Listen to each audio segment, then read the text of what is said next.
दोस्तों ईरान में चल रहा है कॉन्फ्लिक्ट अब सिर्फ एक मिलिट्री या जियोपॉलिटिकल इशू नहीं रहा, यह धीरे धीरे करके एक serious environmental and humanitarian crisis में कन्वर्ट हो रहा है। मिडिल ईस्ट पहले से ही दुनिया का सबसे वाटर स्ट्रेस्ड रीजन माना जाता है, जहां लोग लिमिटेड फ्रेश वाटर रिसोर्सेज पर डिपेंड करते हैं। एंड ऐसे फर्जाइल सिस्टम में जब वार होता है ना, तो इंफ्रास्ट्रक्चर, सप्लाई चेन और एनर्जी सिस्टम डिसरप्ट हो जाते हैं, जिसका डायरेक्ट इंपैक्ट पानी की अवेलेबिलिटी पर पड़ता है। इस रीजन में कई देश डिसैलिनेशन प्लांट और ग्राउंड वाटर पर हैवीली डिपेंडेंट है, और यह सिस्टम कॉन्फ्लिक्ट के दौरान काफी वनरेबल हो जाते हैं। अगर इनमें थोड़ी सी डिसरप्शन आ जाए ना, तो बड़े शहरों में थोड़े ही दिनों में सीवियर वाटर डिसरप्शन आ सकता है। तो देखो, आज की इस वीडियो में हम इसी को समझने की कोशिश करेंगे कि कैसे ईरान का जो कॉन्फ्लिक्ट है वह एग्जिस्टिंग जो वाटर क्राइसिस है उसको और भी ज्यादा इंटेंसिफाई कर रहा है, कैसे यह एक डेंजरस साइकिल क्रिएट करता जा रहा है, जहां स्कार्सिटी से इनस्टेबिलिटी बढ़ती जा रही है और इनस्टेबिलिटी से स्कार्सिटी और भी डीपन होती जा रही है। तो यह समझना हमारे लिए बहुत ही ज्यादा इंपॉर्टेंट है, क्योंकि फ्यूचर में ग्लोबल कॉन्फ्लिक्ट सिर्फ पावर या टेरिटरी के लिए नहीं है, बल्कि बेसिक रिसोर्सेज जैसे पानी के लिए भी हो सकता है। तो देखो, आज के सेशन में हम बेसिकली इसी सबको डिटेल में समझेंगे, तो बने रहिए हमारे साथ। But before starting the video मैं चाहूंगा, अगर अभी तक आपने इस चैनल को सब्सक्राइब नहीं किया है तो प्लीज डू सब्सक्राइब। आप यहाँ पे देख पा रहे हो, मनी कंट्रोल के द्वारा कवर किया गया है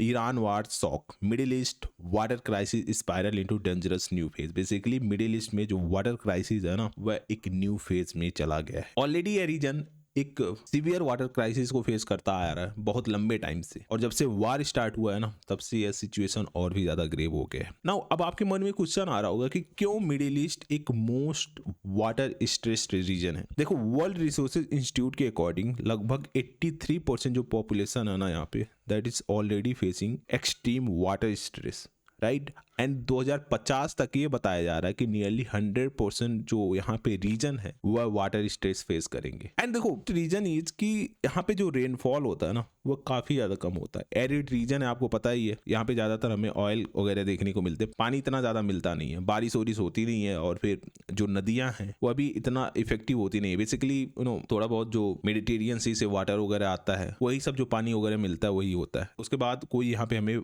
रेनफॉल या फिर रिवर्स वगैरह नहीं देखने को मिलता। उसके साथ साथ इस रीजन में हमें हाई पॉपुलेशन ग्रोथ देखने को मिलता है। हाई पॉपुलेशन ग्रोथ का मतलब ये है कि जो ग्राउंड वाटर है ना, वह ओवर यूज होगा, मतलब ज्यादा इसको लोग यूटिलाइज करेंगे। जितना ज्यादा पॉपुलेशन उतना ग्राउंड वाटर का यूटिलाइजेशन, तो इससे क्या होगा, शॉर्टेज और भी देखने को मिलेगा। उसके साथ साथ the most important factor that is climate change. आपको पता है कि क्लाइमेट चेंज जब से स्टार्ट हुआ है ना, तब से हमें बहुत सारे अनइवन क्लाइमेट देखने को मिल रहे हैं अक्रॉस द वर्ल्ड। इंडिया में कभी अभी देखो, वेस्टर्न डिस्टर्बेंस की वजह से इंडिया में क्या सीन हो रखा है भाई। मार्च के टाइम पे जब गर्मियां स्टार्ट हो जाती हैं, उस टाइम पे हमें पंजाब वगैरह रीजन में ठंड देखने को मिल रहा है। बेसिकली लोग विंटर के क्लॉथ्स पहनना पसंद कर रहे हैं, समझ रहे हो।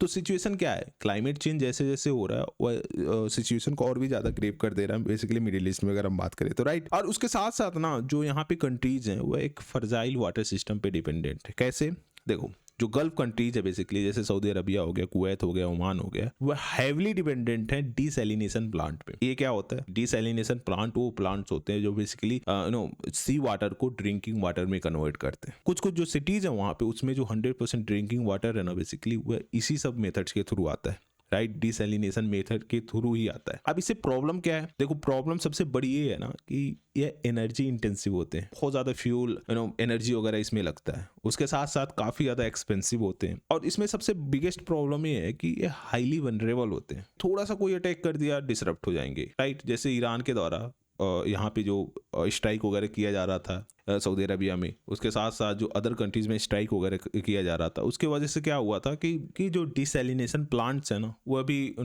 उसमें भी थोड़ा सा डिसरप्शन देखने को मिला। उसकी वजह से सप्लाई स्टॉप हो गई। तो इसी वजह से कहीं ना कहीं जो यह वार है ना, वो वाटर क्राइसिस को और भी ज़्यादा डिपेंड कर रहा है, क्योंकि डिसैलिनेशन प्लांट को डैमेज कर दे रहा है, जो पाइपलाइंस होते हैं उसको डैमेज कर दे रहा है, साथ ही साथ जो डैम्स हैं वहाँ पे उसको डैमेज कर रहा है, जिसकी वजह से जो सप्लाई चेन है बेसिकली वो डिसरप्ट हो जा रहा है। एंड यह सीन हमें ईरान में भी देखने को मिल रहा है। ईरान में भी इंटरनल वाटर क्राइसिस आ रखा है, क्योंकि ईरान इस वार से पहले ही एक वाटर बैंक्रप्सी को फेस कर रहा था, राइट। इस वार को आने से पहले ही ईरान में हमें मैसिव लेवल पे वाटर शॉर्टेज वगैरह देखने को मिल रहा था, क्योंकि मोर देन 80% जो वाटर है ना बेसिकली ईरान में, वह रिन्यूएबल वाटर सोर्सेज के थ्रू आता है। अब वो भी ड्रॉट्स वगैरह को फेस कर रहे हैं, राइट।